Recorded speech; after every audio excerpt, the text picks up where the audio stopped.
By the time the 7th gate opened, I had stopped counting the days. I had counted the first court, and the second, and most of the third. Then a guard at the third court took my count away from me.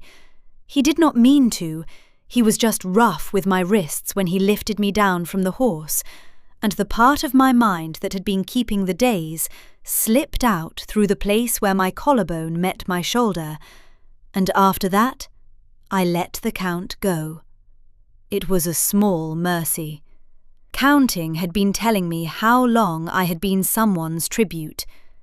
Not counting let me be a woman on a horse, on a road, in a season that was changing from autumn into the first cold of winter. The 7th gate was the gate of the Iron Territories. I had been told this in the second court by a kitchen woman who pitied me, and I had remembered it through 4 more courts and 3 returns in chains because I had nothing else to remember. The Iron Territories, the King of the North, Halvar of the Wolf Iron Crown, the last of the 7 my father had signed me away to in his treaty for the lowland passes. 6 kings had taken me. 6 kings had sent me back. The 7th would do the same, and then my father would have to admit the treaty was finished, and the war would come, and I would not be his problem anymore, because I would be dead in whatever cellar he kept the daughters who had outlived their usefulness. That was the plan, as I understood it. I was 24 years old. I had stopped praying somewhere around the 5th court. I had not stopped thinking. The gate opened. I sat very straight on the horse. The chains at my wrists were the heaviest of the 6 sets I now owned. The 3rd king had liked his iron thick, and they made a sound when the horse moved that I had learned to use on the long rides between courts, the way a sailor uses a bell. The sound told me where my hands were when I could not feel them. The courtyard inside the gate was full of people, which I had not expected. The other 6 gates had been emptied for my arrival, because the other 6 kings had wanted to look at me first, in private. The Iron Territories courtyard was not empty. There were grooms and stewards, and what looked like a delegation of farmers waiting at a side door with a complaint. The king's people were going about their day. A man came out of the great hall and crossed the courtyard toward me at the unhurried pace of a man who has not been told to perform welcome. He was tall. His hair was the dark of wet bark. He had the wolf iron crown, a thin band, not the heavy thing the 2nd king had worn. And he had a steward at his elbow who was reading from a list as they walked. The steward stopped reading when they reached the horse. The king looked at me. He looked at the chains. He looked at the chains for a long moment. Then he looked back at me. He did not, as the other 6 had done, look at my face the way a man looks at a horse he is being asked to buy. He said to the steward, "Whose work?" The steward said, "3rd court, your majesty, the Greybridge Alliance."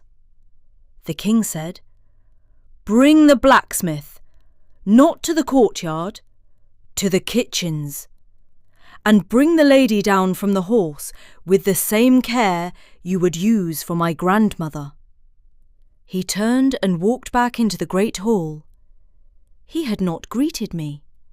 He had not announced me. He had not asked my name. He had named the maker of my chains, and ordered the blacksmith, and walked away. A groom helped me down. He did it the way the king had told him to. Both hands, slowly, no grip on my elbow. He did not look at my face either. but it was a different not looking than the courtyard at the second court. It was the not looking of a man who has been told the woman is a person and is trying very hard to remember it on his first try. I followed him to the kitchens. The kitchens of the iron fortress were warm. There was a fire in the great hearth and a long oak table and a woman with flour on her forearms kneading dough in the middle of the table while she gave directions to 2 boys carrying onions. She looked up when we came in. She looked at the chains. She looked at the groom. She said, "Sit her by the fire. Get her bread.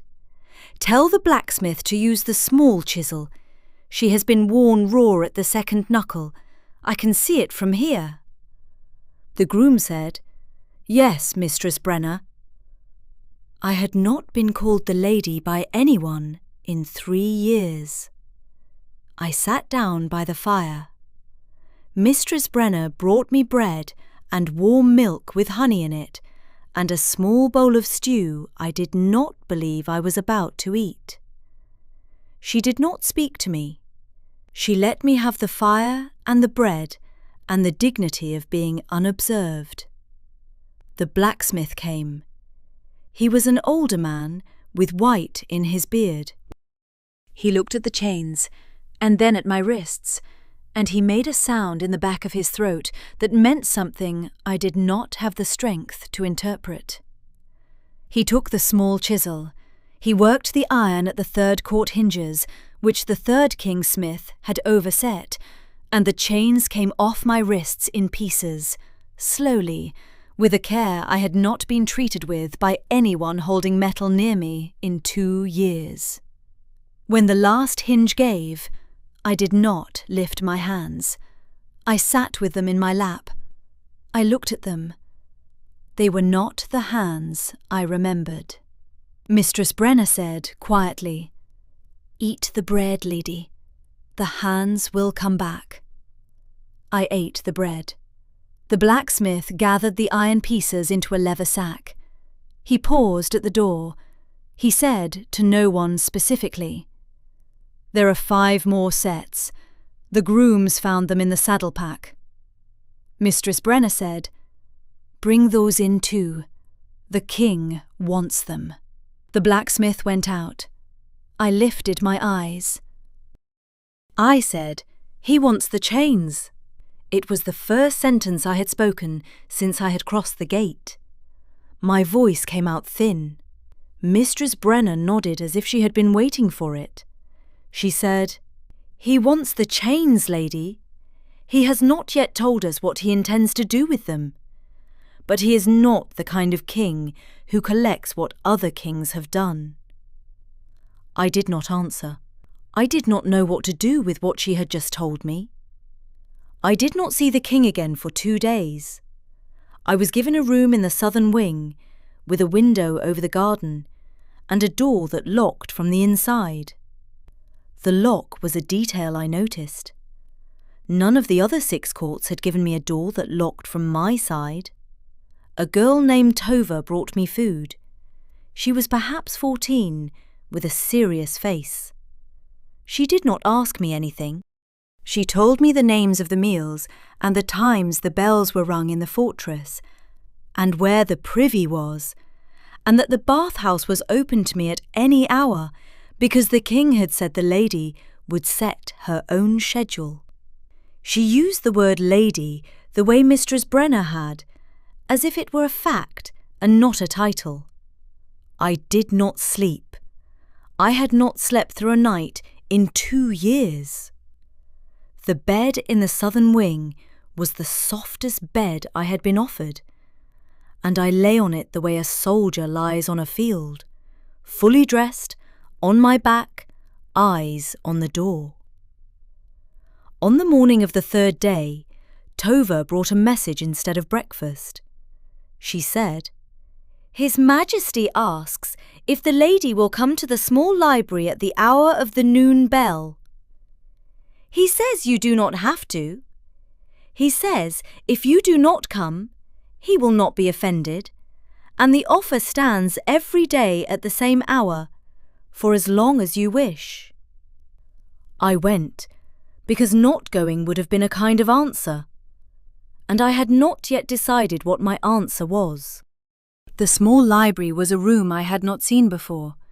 It had 3 walls of books, a window with cushions in it, a low fire, and 1 chair. The king was in the chair. There was a second chair waiting beside it, with a small table between them, and on the table was a cup of the same warm milk with honey that Mistress Brenner had given me on the first day. He stood when I came in. He did not approach me. He gestured to the second chair. I sat. He sat. He did not look at me directly. He looked at the fire. His hands were on the arms of his chair, open, palms down. A deliberate posture, I thought. The kind of posture a man chooses when he has been told that a woman in the room may not want to see hands that move quickly. He said, "I have read the dispatches from the other 6 courts." I did not answer. He said, "I am going to tell you what I know. If I am wrong about any of it, please correct me. If I am right, you do not have to say anything." He paused. "You were sent from your father's house at 21. The first court was the Westmarch Alliance. The Alpha there returned you within 2 months. The report he sent said you were unsuitable as a Lunar because you would not yield to instruction. The second court was the River Kingdom under Roderick. He kept you 4 months. He returned you with a written complaint that you spoke too freely to his beater. The third court was Greybridge. You were there 6 months. The Alpha of Greybridge died in his sleep 3 nights before you were sent on, and his beater returned you in those chains." He paused again. He still did not look at me. He said, "The 4th, 5th, and 6th courts each kept you a shorter time. The 6th court's report describes you as a curse. The 6th court's Alpha is dead. The report does not explain how." He stopped. He waited. I had not breathed for a long moment. He said, very quietly, "I am the 7th. The treaty your father signed names me as the last court. If I return you, the treaty is finished, and your father will declare you forfeit, and you will not survive what comes after." I said, "I know." He said, "I will not return you." I closed my eyes for a moment. When I opened them, he was still looking at the fire. He said, "I am also not going to take you. I will not be the 7th man to do to you what 6 men have done. You will stay in the southern wing for as long as you choose to stay. You will be the king's guest, formally, in writing, witnessed by the council, with a stipend and a household and a horse if you want one. You will leave when you decide to leave. If you decide to stay longer, the offer extends. There is no version of this where you owe me anything." I said, "Why?" He turned his head then. He looked at me. His eyes were the grey of riverstone before a storm. He said, "Because my wolf made his choice the moment they brought you through the gate. And I am not going to let him have a thing he has not earned. He has not earned you. None of us has earned you. If you decide, in your own time, that you want to remain here as something other than a guest, then we will talk about that. Until then, My wolf does what I tell him, and I am telling him to wait. I did not say anything. He stood. He bowed to me, not the bow a king gives to a noblewoman, but the smaller, older bow a host gives to a traveller who has been on a long road. He said, "Thank you for coming. The library is yours whenever you wish. The hour stands." He left. I sat by the fire for a long time after he was gone. The cup of milk had gone cold. I lifted it and drank it anyway. The honey was still good. I dreamed of the third court that night. I had not dreamed of the third court since I had left it. I had built, over 6 months at Greybridge, and the year after, a wall in my own head with a door in it, and I had put the third court behind the door, and I had not opened it. The morning after the king spoke to me in the library, the door opened by itself. I woke at dawn. I went to the bathhouse, which was empty, because the bell for the morning hour had not yet rung. I sat in the warm water for an hour. I cried, which I had also not done in 2 years. I came out, and Tova was waiting with a fresh dress, and I let her help me into it without flinching, which was its own small victory. I went to the library at the noon bell. The king was there. The cup of milk was waiting. He stood, then sat, and we sat together in silence for nearly the whole hour. And at the end of it he said, "Thank you, lady," and I left. If you are still with me, if you have come this far along this road, stay a little longer. The next part is the part where the court found out what I had done at the 6th court. I have not yet told you. I will tell you now because the king's beta is about to tell everyone else, and I would rather you hear it from me first. The 6th king was a man named Cathmore of the Whitehold. He kept me for 1 month. He drank.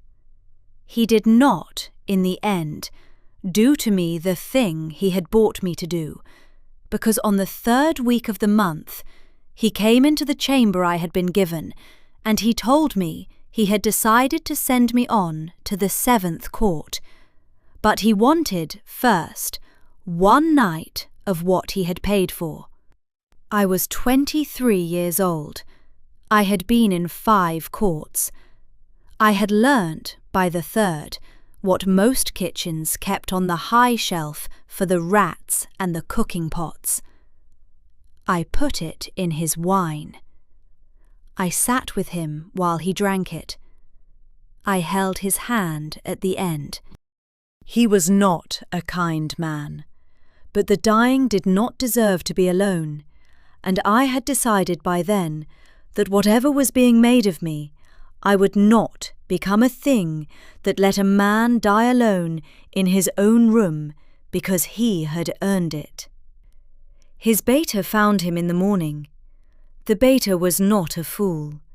He knew what the cup held.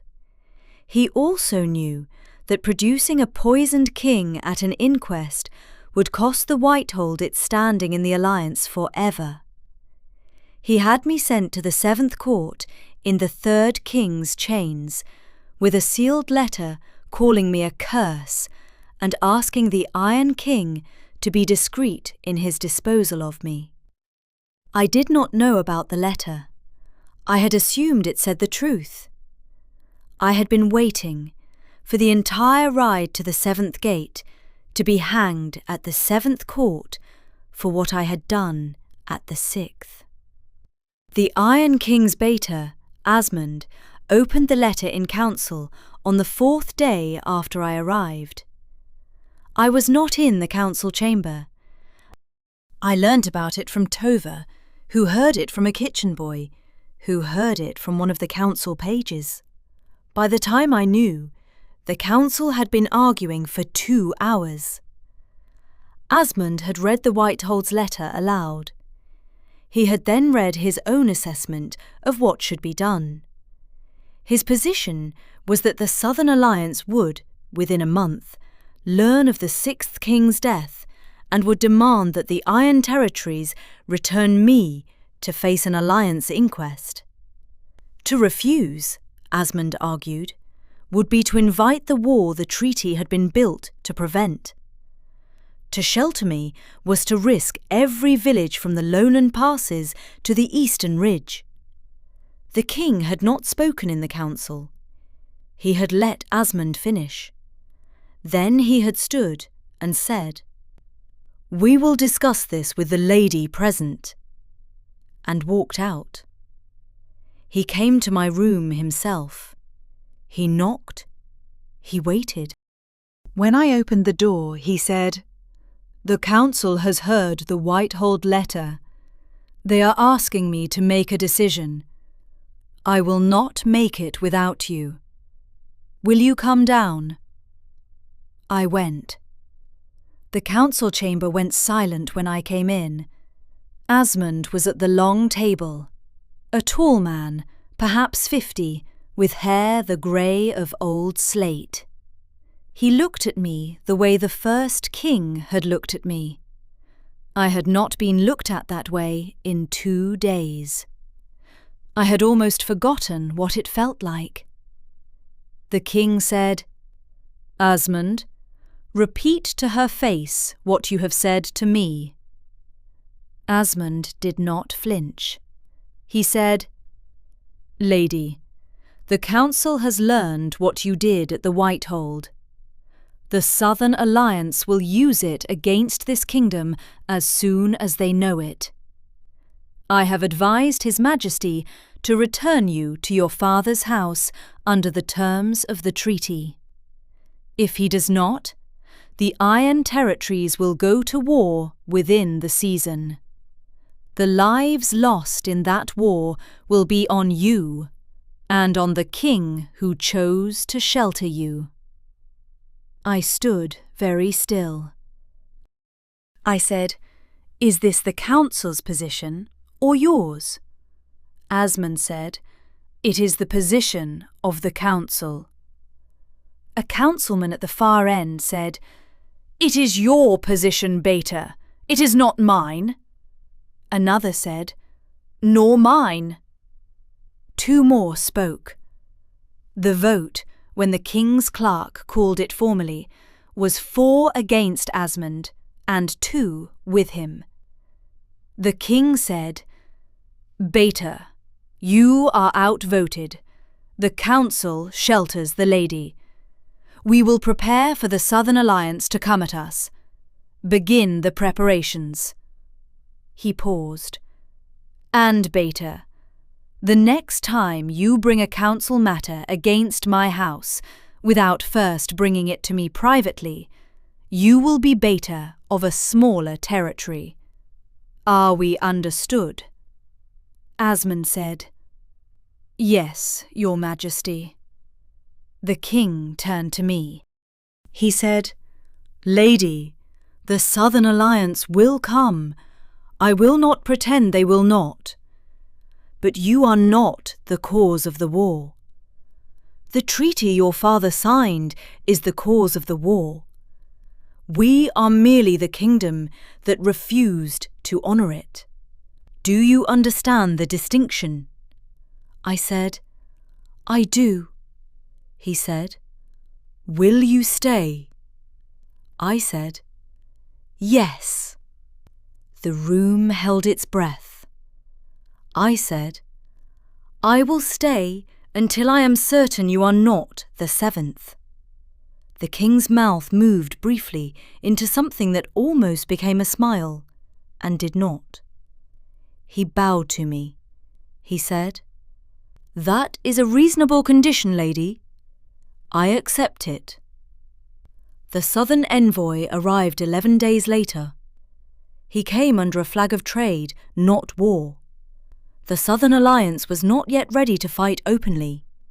Their envoy brought silk and silver, and a written request for the return of the Lady Linnea to face an inquest into the matter of the 6th king's death. The king received him in the great hall, formally. I was not summoned. I was, in fact, not informed the envoy had arrived. I learnt about him because I was crossing the courtyard from the bathhouse when his second man stepped out from behind the well and went for me with a short blade. He was good. He was fast. He had been waiting in the courtyard since dawn, I learned afterward, and he had chosen the moment I would be alone on the path between bathhouse and southern wing. He almost succeeded. What stopped him was not a guard. There were no guards on that path.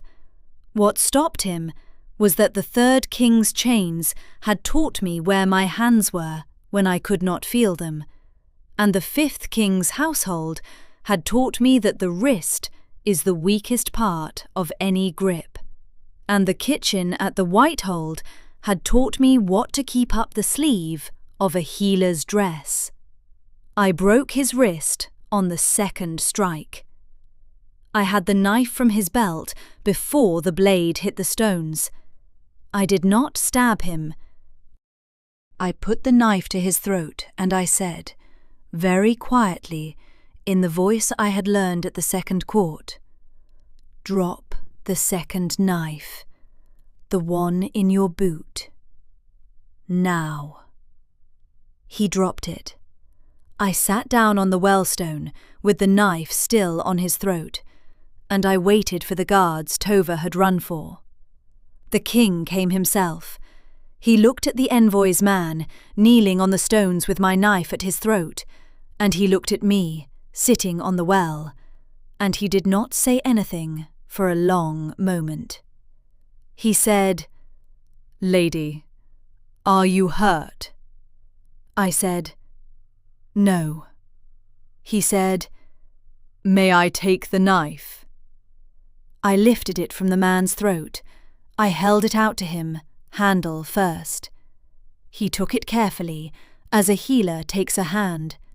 He said to the guards, "Take this one. Hold him for the envoy to collect.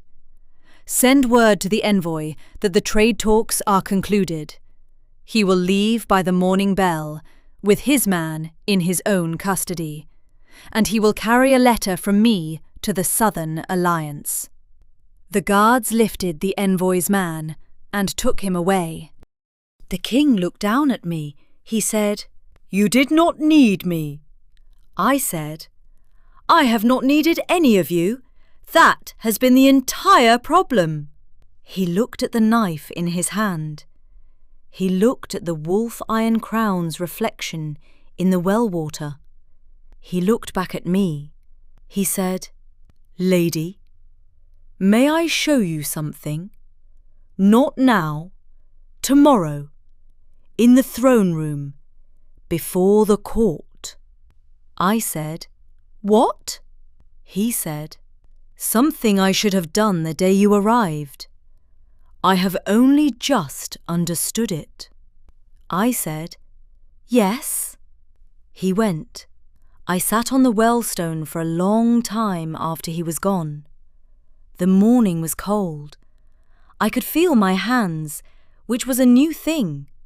The throne room of the Iron Territories was a long stone hall with a single tall window at the far end, and at the foot of the window stood the throne. The throne was old. It had been carved from a single piece of black oak in the time of the king's great-grandfather. It had iron at its joints. It was the seat of the Iron Crown. The court was assembled. The councilman, Asmund in his place, with a face that had not warmed since the vote. Mistress Brenner, who I had not known was permitted in this room. Tova, who I had not known was permitted in any room. The blacksmith. The king stood beside the throne. He did not sit in it. I came in. I had been told what to wear: a plain dress, no jewellery. I had been told nothing else. I walked the length of the hall under the eyes of the court, and I stopped at the foot of the dais. The king said, "Lady Linnea of the Lowland Houses, the court has heard the letter from the Whitehold. The court has heard the southern envoy's demand. The court has heard, from me, that you are under the protection of the Iron Crown for as long as you choose to remain so." He paused. "The court has not yet heard what I intend to do about the throne behind me." The hall went still. He said, "This throne was carved for a king who could believe, without contradiction, that his rule was the rule of the strongest wolf. I cannot believe that anymore. 6 kings before me were given a tribute they had not earned. 6 kings returned her in chains. The 7th, myself, was offered the same tribute under the same treaty. And I will not sit on a throne whose authority depends on a treaty that turns a woman into a thing to be passed between courts." Asmund said, "Your Majesty, you cannot." The king said, "Beta, I can. I am the Alpha of the Iron Territories. The throne is the symbol of the Alpha's authority. I am about to demonstrate to this court that the Alpha is the authority, and the throne is only wood." He turned to the blacksmith. He said, "Bring them." The blacksmith brought a leather sack, the same sack he had carried out of the kitchen on the day I arrived. He set it on the dais. He opened it. He took out the 6 sets of chains, one by one, and he laid them in a row at the foot of the throne. The king said, "Lady Linnea, these are the chains the other 6 kings returned you in. They are yours. Do with them what you would have done if you had been given the choice on the day you arrived." I had not known what I would do with the chains until the moment he said it. I picked them up, 1 set at a time, 6 sets. They were heavy. I carried them up the steps of the dais. I placed them on the seat of the throne. I said, "Burn it!" The king turned to the council. He said, "Witness it!" 2 grooms brought fire from the great hearth. The king took a brand himself. He set the brand to the base of the throne. The black oak caught slowly. It was old wood, dense, but it caught. The chains on the seat went black, then red, then white in the heat. The smoke rose to the high stone ceiling, and the council watched their throne burn. When the throne was a low pile of glowing iron and ash, the king turned to me. He said, "Lady Linnea, the Iron Territories does not have a throne anymore. It has a king who rules from any chair that has him. If you choose, in your own time and on your own terms, to remain here, I will offer you nothing called a lunar seat, because there is no longer a seat at all. I will offer you a chair next to mine, made of any wood you choose, in any room you choose. The offer stands until you tell me to stop standing it." I looked at the ash. I looked at the 6 chains, fused now into one mass of slag. I said, "I will take a chair. Eventually." He said, "Eventually is a fine answer, lady. It is 9 months later. I am writing this in the small library where the king and I sat in silence on the second day. The cup of milk is on the table beside me. There is a chair beside his, in the council chamber, made of pale ash wood. I sit in it some days. Some days I do not. The Southern Alliance attempted a winter raid on the lowland passes, and the Iron Territory's wolves turned them back at the first ridge. My father is in exile. He has written to me twice. I have not answered. I will, when I am ready. Asmund is no longer beater. He is still on the council. The king kept him there deliberately, because the king believes a court without a dissenting voice becomes a court that flatters itself into ruin. Asmund has not, in 9 months, voted against the king again. He has voted against me once, on a matter of the kitchens. He was wrong. The kitchens are running better since. Tova is learning to read. Mistress Brenner has hired a 4th assistant. The blacksmith has made me a small iron pendant, not wolf iron, just iron, in the shape of a chain link on a leather cord. I wear it sometimes. It is the only thing I own from any of the 7 courts. I do not yet know if I will wear it on the day I tell the king I am ready for the chair. I have slept through the night 4 times. The first time, I did not realize I had done it until I woke and the bell had already rung. I sat up. I waited for the panic that had woken me every dawn for 2 years. It did not come. I lay back down. I lay there for a long time, listening to the morning bell and to the kitchen's beginning, and to the fortress alive around me, and I thought, I have arrived somewhere. I had not arrived because I had been brought. I had arrived because I had walked the last steps myself, and because a king had burned his own throne to make the room I walked into a room I could stand in. So, if you have come this far with me, tell me.